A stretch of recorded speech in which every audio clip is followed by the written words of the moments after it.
العالمين والعاقبة للمتقين الصلاة والسلام على رسوله الكريم أما بعد فأعوذ بالله من الشيطان الرجيم بسم الله الرحمن الرحيم قال الله تعالى في القرآن المجيد يا أيها الذين آمنوا اتقوا الله ولتنظر نفس ما قدمت لغد واتقوا الله إن الله خبير بما تعملون ولا تكونوا كالذين نسوا الله فأنساهم أنفسهم أولئك هم الفاسقون لا يستوي أصحاب النار وأصحاب الجنة أصحاب الجنة هم الفائزون صدق اللہ النبی الکریم الرؤوف الرحیم۔ معزز محترم سامعین السلام علیکم۔ چند لمحوں کی حاضری ہے، اللہ تعالیٰ سے دعا ہے کہ ہمارا یہاں پہ مل بیٹھنا اپنی پاک بارگاہ میں قبول فرمائے، اور مائی صاحبہ جن کے ہم ختم کے لیے سال ثواب کے لیے حاضر ہیں، اللہ تعالیٰ ان کی قبر پر کروڑ رحمتوں کا نزول فرمائے، انہیں کروٹ کروٹ جنت نصیب فرمائے۔ اللہ تعالیٰ کی حمد و ثنا، تعریف و توصیف کے بعد اللہ کے پیارے، امت کے سہارے، رب کے محبوب، دانائے غیوب، مالک رکاب امم، فخر عرب و عجم، والی کون و مکان، سیاح لا مکان، سید انس و جاں، سرور لالا رخاں، نیر تاباں، سرنشین مہوشاں، ماہ خوباں، تتمہ دوراں، سرخیل زہراں جمالاں، جلوہ صبح ازل، نور ذات لم یزل، باعث تکوین عالم، فخر آدم و بنی آدم، رازدار ما اوحا، صاحب علم نشرہ، معصوم آمینہ، احمد مصطفیٰ، حضرت محمد مصطفیٰ صلی اللہ علیہ وآلہ وسلم کی پاک بارگاہ میں ہدیہ درود و سلام پیش کرنے کے بعد معزز محترم سامعین، آج ہم جیسا کہ بھائی اعجاز رسول، بھائی رضوان کاشف صدیقی اور بھائی عثمان عطا صدیقی صاحب ان کی امی جان، سسرالی امی جان، ان کے کل کے لیے حاضر ہیں۔ اللہ تعالیٰ ان کی بخشش و مغفرت فرمائے، ان کی قبر پر کروڑ رحمتوں کا نزول فرمائے۔ ہماری جو ایسی محافل اور مجالس ہوتی ہیں، ان کے انعقاد کرنے کے بنیادی 3 مقصد ہوتے ہیں۔ وہ 3 مقصد بیان کر کے اجازت چاہوں گا۔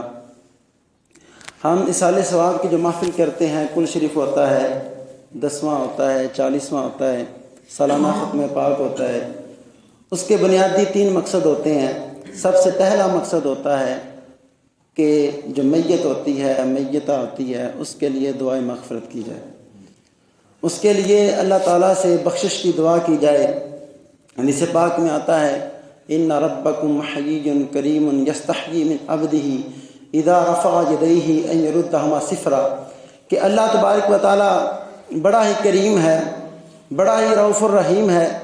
وہ اپنے بندے سے حیا کرتا ہے کہ جب اس کے بندے اس سے مانگنے کے لیے ہاتھ اٹھائیں اور ان کو خالی لوٹا دیں۔ اللہ تعالیٰ کو حیا آتی ہے کہ میرے بندے نے جب مجھ سے ہی مانگا ہے تو پھر میں اس کو نہ دوں۔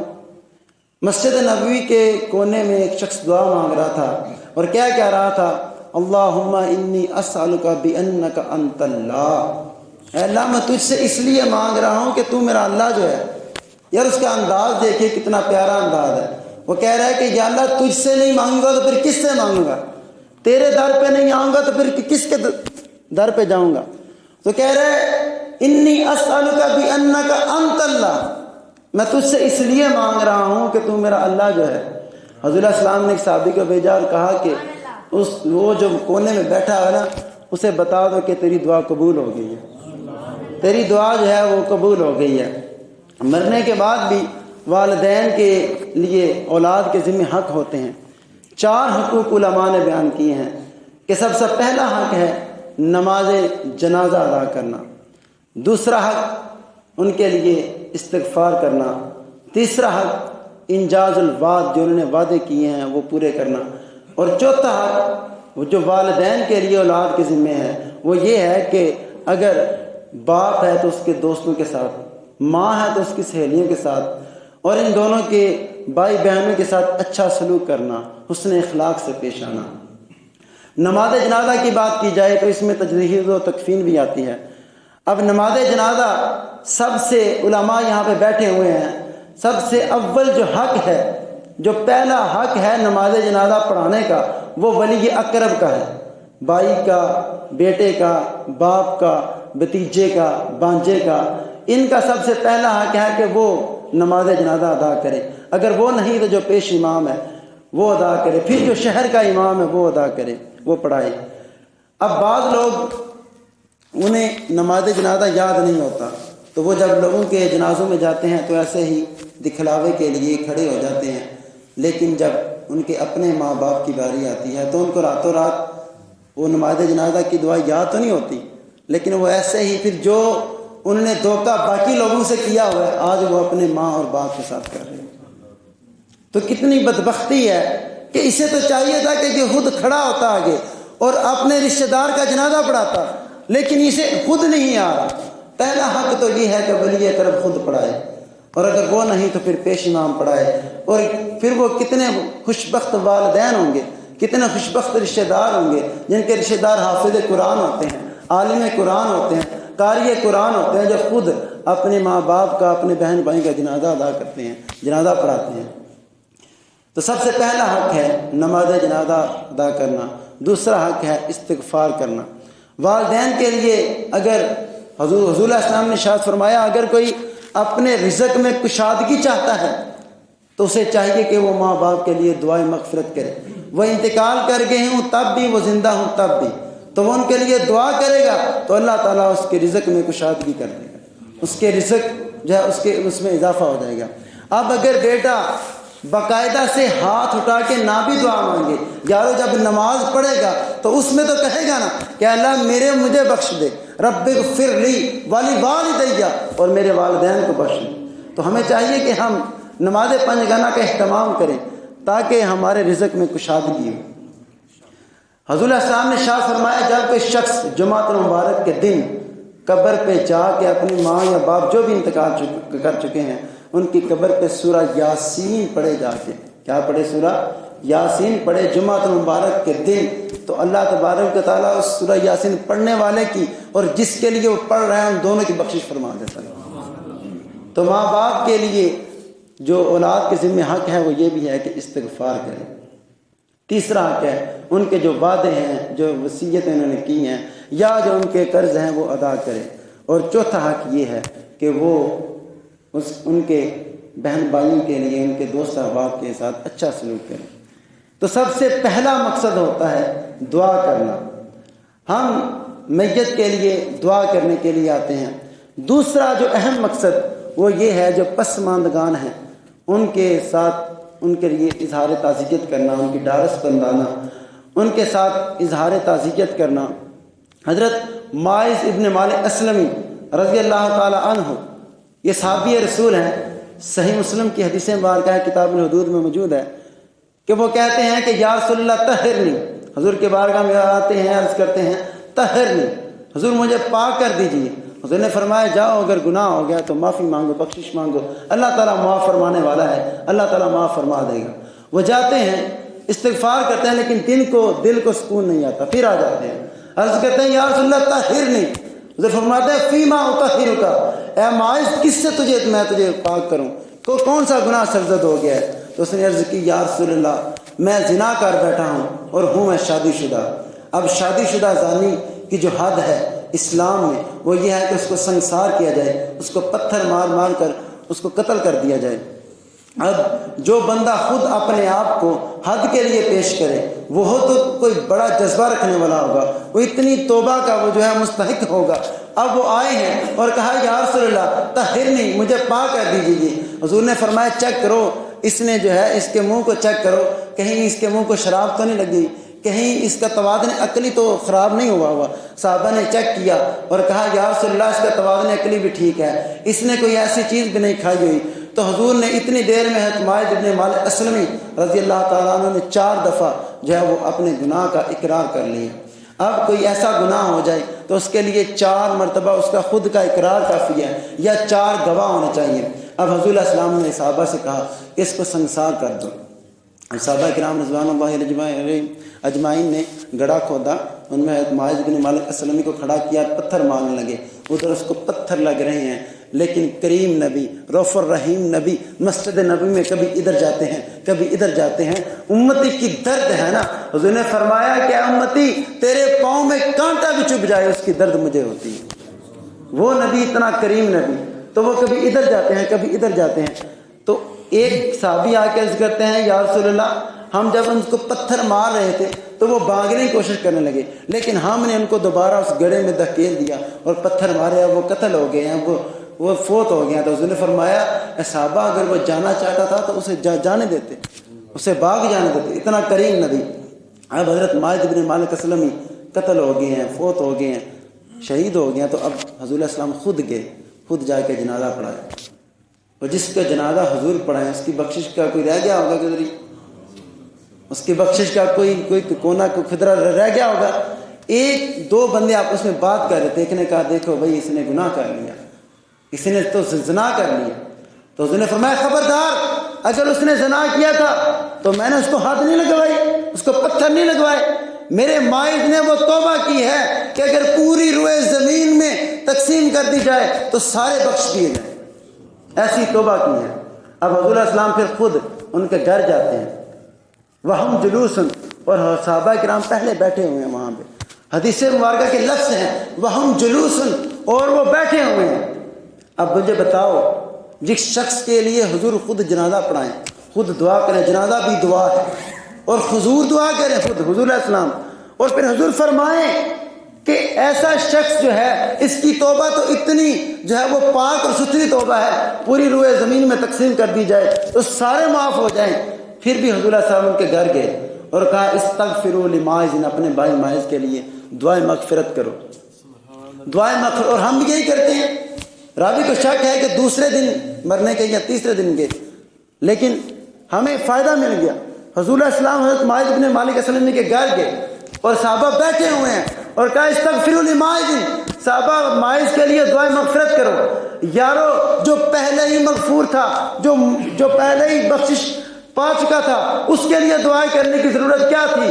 پتہ چلا کہ حضور بتانا چاہتے تھے کہ اے امتی، اے میرے امتیوں پریشان نہ ہو جانا، تم دوسرے دن جاتے ہو، تیسرے دن جاتے ہو، پہلے دن جاتے ہو، 10ویں دن جاتے ہو، جاؤ اور جو فوت شدگان ہیں ان کے گھر جاؤ اور ان کے صفوں پہ بیٹھ کے دعائیں مغفرت کرو۔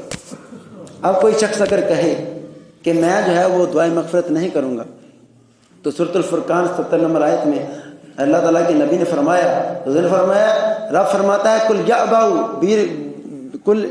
ربی، کہ اے لوگوں تم میرے رب سے کیا چاہتے ہو؟ اگر تم دعا نہیں کرو گے تو وہ بھی بے نیاز ہے، تم اگر دعا نہیں کرو گے تو اس کو بھی تمہاری کوئی ضرورت نہیں ہے۔ اگر کوئی دعا نہیں کرتا تو یہ اس کی اپنی بدبختی ہے۔ حضور نے تو ہمیں حکم دیا، اپنے عمل سے بتایا کہ اپنے جو فوت شدگان ہیں ان کے لیے دعا کیا کرو، ان کے لیے بخشش کی دعا کیا کرو، ان کے لیے مغفرت کی دعا کیا کرو۔ آج ہم جن کے لیے موجود ہیں، مائی صاحبہ صوفی محمد عنایت ان کی زوجہ محترمہ ہیں، بھائی رضوان کاشف ہیں، عثمان عاطف ہیں، اعجاز رسول ہیں، ان کی والدہ ہیں، ان کے اصالہ ثواب کے لیے ہم اکٹھے ہیں۔ ماں اس کا بدل نہیں رکھا ہوا، ماں ایک ایسی ہستی اللہ تعالیٰ نے بنائی، اللہ تعالیٰ نے اپنی رحمتوں کا اگر عکس پیدا کیا ہے تو وہ ماں کی صورت میں پیدا کیا۔ جنت کی ٹھنڈی چھاؤں کا عکس روپ ماں کی ذات ہے۔ ماں کسی کی چلے جائے اس کا بدل دنیا میں نہیں، کسی کا بیٹا چلا جائے تو بندہ کہہ سکتا ہے کہ اللہ تعالیٰ اس کو نعم البدل عطا کرے، کسی کی زوجہ فوت ہو جائے بندہ کہہ سکتا ہے کہ اللہ تعالیٰ اس کا نعم البدل عطا کرے، کسی کا شوہر فوت ہو جائے۔ تو سلمہ رضی اللہ تعالیٰ عنہ کہتی ہیں کہ میرے شوہر نے ایک دعا پڑھی حضور سے، حدیث مبارکہ ہے، وہ کہتے ہیں کہ حضور نے فرمایا ہے کہ جب کوئی دکھ آ جائے، کوئی تکلیف آ جائے، کوئی نعمت جو ہے وہ ہم سے ظاہر ہو جائے کسی ہماری کوتاہی کی وجہ سے، تو پھر انا للہ و انا الیہ راجعون پڑھ کے دعا کیا کرو کہ اللہ تعالیٰ ہمیں نعم البدل عطا فرمائے۔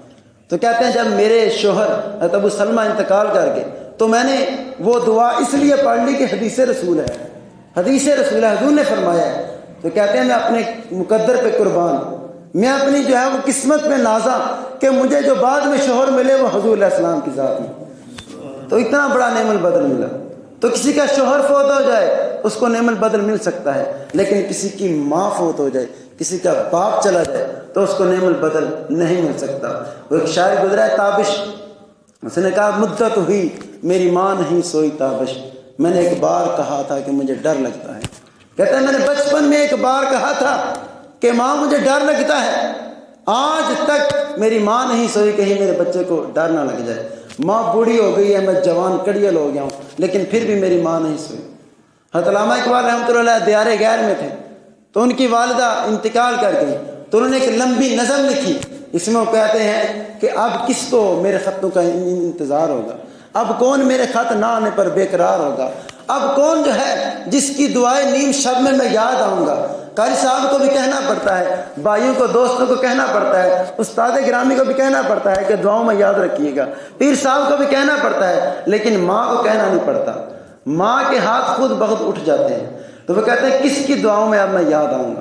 تو ماں ایک ایسی ذات ہے جس کا نعم البدل نہیں ہے، ماں کی ذات ایسی ذات ہے جس کا نعم البدل موجود نہیں ہے۔ میرے بھائیوں اگر مائیں موجود ہیں تو ان کی خدمت کریں، ان کی خدمت کر کے حضور علیہ السلام نے ارشاد فرمایا کہ جس کے پاس ماں باپ ایک یا دونوں بڑھاپے میں ہوئے اور انہوں نے بخشش نہیں طلب کی تو اللہ تبارک و تعالیٰ اس کو ہلاک کر دے۔ تو اس پر آمین حضرت جبرائیل علیہ السلام نے کہا۔ صحابی رسول نہیں بنے، تابعی ہیں، حضور کے دور میں موجود ہیں اویس کرنی رضی اللہ تعالیٰ عنہ، لیکن کیوں نہیں صحابی بنے؟ آئے بھی ہیں، مدینہ المنورہ میں آئے لیکن حضور کی زیارت نہیں ہوئی۔ صحابہ نے کہا آپ اتنا اپنے اس دوست کا ذکر کرتے ہیں، کرنے کی طرف چہرہ کر کے کہتے ہیں کہ میرے دوست کی مجھے خوشبو آ رہی ہے، کیا وجہ ہے کہ وہ کیوں نہیں آتا؟ تو حضور نے فرمایا اس کی بوڑھی ماں ہے جس کی خدمت اسے آنے نہیں دیتی۔ میرے بھائیوں اتنا بڑا درجہ صحابیت کا وہ نہیں پاتا، کیوں؟ اس لیے کہ اس کی ماں کی خدمت اسے آنے نہیں دیتی۔ پھر مقام کیا ملا؟ حضور نے فرمایا جاؤ کوئی ویسے کرنے کو کہو میری امت کے لیے بخشش کی دعا کرے۔ تیسرا اور آخری مقصد مختصر پر بیان کر کے اجازت چاہوں گا، ہماری سال ثواب کی محافل کا ایک آخری اور اہم مقصد یہ بھی ہوتا ہے کہ اپنے لیے عبرت کا سامان کریں۔ آج کوئی انتقال کر گیا ہے، آج کسی کا جنازہ ہوگا، آج کسی کا کل ہے، کسی کا دسواں ہے، کل ہم نے بھی انتقال کر جانا ہے، کل ہمارے بھی جو ہے اسی طرح جنازے ہوں گے، کل ہوں گے، دسویں ہوں گے، ہم نے بھی جانا ہے۔ ہم اپنے لیے کیا لے کے جا رہے ہیں؟ اج صاف بھی نے تے کھلے راہ بھی نے، انج ٹوک انوکھڑے ٹکڑے نہیں، ٹر پیوں تے پینڈے مک جاندے، کر بیٹھے ہیں فاصلے مکنے نہیں۔ تو ہم نے اپنے لیے عبرت کا سامان کرنا ہے۔